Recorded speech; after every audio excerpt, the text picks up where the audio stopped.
اس کی بنیاد پر پھر یہ فیصلہ کیا جائے کہ اس کا صوبہ خیبر پختونخوا کے ساتھ انضمام ہونا چاہیے یا نہیں۔ لیکن فاٹا کے جو بیشتر قانون ساز ہیں وہ ان کا یہ کہنا ہے کہ ایک کمیٹی نے تمام لوگوں سے مشاورت کی، جس میں قبائلی عمائدین سے لے کر وہاں کے نوجوان لوگ اور وہاں کے مختلف شعبوں سے تعلق رکھنے والے، ان سب کی یہ خواہش تھی کہ ان کو قومی ادارے میں، مرکزی ادارے میں لایا جائے۔ تو یہ ان کا اعتراض تھا، لیکن جو دیگر جماعتیں ہیں وہ ان کے ساتھ نہیں کھڑی تھی۔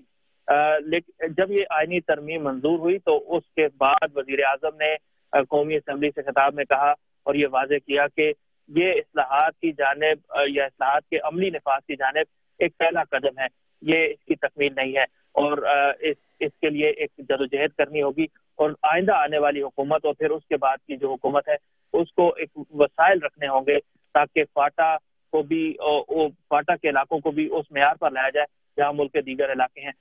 بالکل ایک آخر میں مختصر چیز کہ اس میں یہ تجویز بھی کیا گیا ہے کہ ہر سال 100 ارب روپے رکھے جائیں گے، اور یہ 10 سال تک یہ رقم فاٹا پر خرچ کی جائے گی، یعنی 1000 ارب روپے وہاں خرچ کیے جائیں گے، اور پھر اس کا مقصد یہ ہے کہ وہاں کی جو تعلیمی ادارے، صحت کے مراکز اور جو دیگر سہولتیں ہیں ان کو اس قابل بنایا جائے جو ملک کے دیگر حصوں میں جو لوگوں کو حاصل ہیں۔ جی ہاں، اس سے فاٹا کے علاقوں کو ترقی دینے میں مدد ملے گی۔ بہت شکریہ محمد اشتیاق آپ کا۔ تو یہ ہمارے نمائندے تھے اسلام آباد سے محمد اشتیاق۔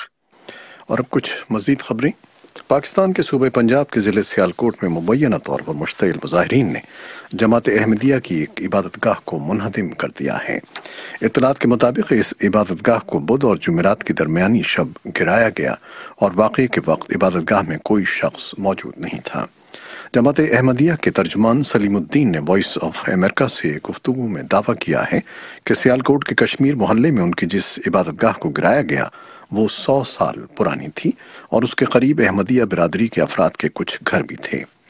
مقامی لوگوں کا موقف ہے کہ احمدیہ برادری عبادت گاہ سے ملحق ایک قدیم مکان میں اپنا عجائب گھر بنا رہی تھی، اور اسی بنا پر نہ صرف اس مکان میں توڑ پھوڑ کی گئی بلکہ عبادت گاہ کو بھی نقصان پہنچایا گیا۔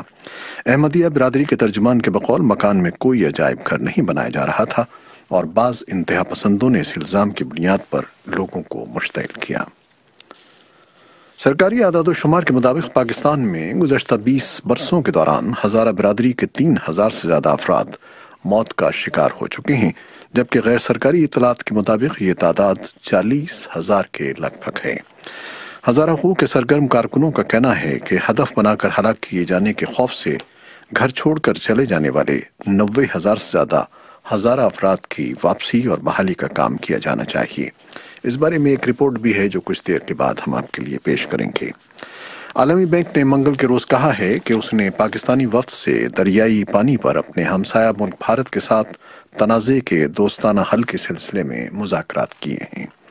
پاکستانی وفد اٹارنی جنرل اشتراق اوصاف علی کی قیادت میں اتوار کے روز واشنگٹن پہنچا تھا، جبکہ اس سے ایک روز قبل بھارتی وزیر اعظم نریندر مودی نے بھارتی کنٹرول کے کشمیر میں متنازع ڈیم کا افتتاح کیا تھا۔ پاکستان کو خدشہ ہے کہ اس منصوبے سے ملک میں آنے والے پانی میں اس کا حصہ کم ہو جائے گا۔ سندھ طاس منصوبہ 3 مشرقی دریاؤں سندھ، جہلم اور چناب اور 3 مشرقی دریاؤں ستلج، بیاس اور راوی پر مشتمل ہے۔ متنازع کشن گنگا ڈیم دریائے نیلم پر بنایا گیا ہے جو دریائے جہلم کی ایک شاخ ہے۔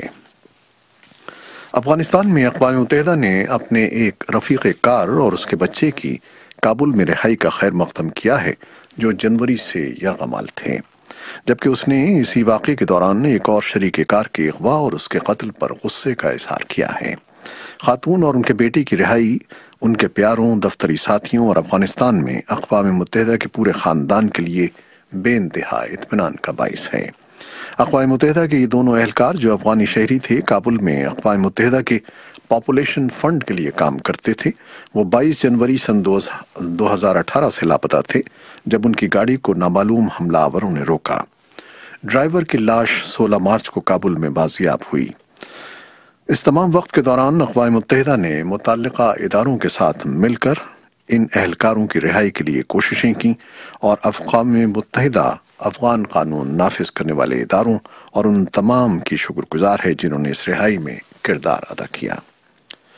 Lieutenant general Scott Miller Afghanistan میں امریکہ اور بین الاقوامی فورسز کے متوقع نامزد کمانڈر ہو سکتے ہیں۔ یہ بات اس بارے میں معلومات رکھنے والے ایک امریکی عہدیدار نے وائس آف امریکہ کو بتائی ہے۔ افغانستان میں امریکی قیادت کی بین الاقوامی فورسز کی کمان اس وقت امریکی جنرل جان نکلسن کر رہے ہیں۔ وہ مارچ سن 2016 سے اس عہدے پر ہیں۔ اسکاٹ ملر کی نامزدگی سے متعلق فیصلہ وائٹ ہاؤس نے کرنا ہے، جس کی توثیق سینٹ سے ہوگی۔ شمالی کوریا نے جمعرات کے روز جوہری تجربہ گاہ پونگی ری کو بند کر دیا ہے، جس کا مقصد امریکہ اور شمالی کوریا کی متوقع سربراہ ملاقات سے پہلے اپنے غیر جوہری ہونے کے وعدے کی تکمیل کا اظہار ہے۔ جنوبی کوریا کی حکومت نے شمال کی جانب سے اس یک طرفہ کارروائی کا خیر مقدم کیا ہے، جو امریکہ کے ساتھ ایک وسیع معاہدے میں مددگار ہوگی۔ جنوبی کوریا کی وزارت خارجہ کے ترجمان نو کیو دوک نے کہا کہ یہ اقدام توقع کے مطابق مستقبل میں مکمل طور پر غیر جوہری ہونے کا موقع فراہم کرے گا۔ تاہم جوہری تجربہ گاہ کو بند کرنا جہاں ایک علامتی اظہار ہے، اس کے علاوہ تجزیہ کار شک کا اظہار کر رہے ہیں کہ یہ مستقبل میں کم جونگ ان کی حکومت کی مزید جوہری تجربات کی صلاحیت کو مکمل طور پر ختم کر دے گا۔ اس کے ساتھ ہی ہم فیس بک سے اجازت لیتے ہیں۔ آپ کو یہ بتاتے چلیں کہ ہمارا ایک اور بلیٹن فیس بک پر پاکستان کے وقت کے مطابق رات 10 بجے پیش کیا جائے گا۔ ویب سائٹ اور ریڈیو پر ہمارا یہ شو جاری ہے۔ ہمارے ساتھ رہیے گا۔ فیس بک لائیو سے اجازت لیتے ہیں۔ اللہ حافظ۔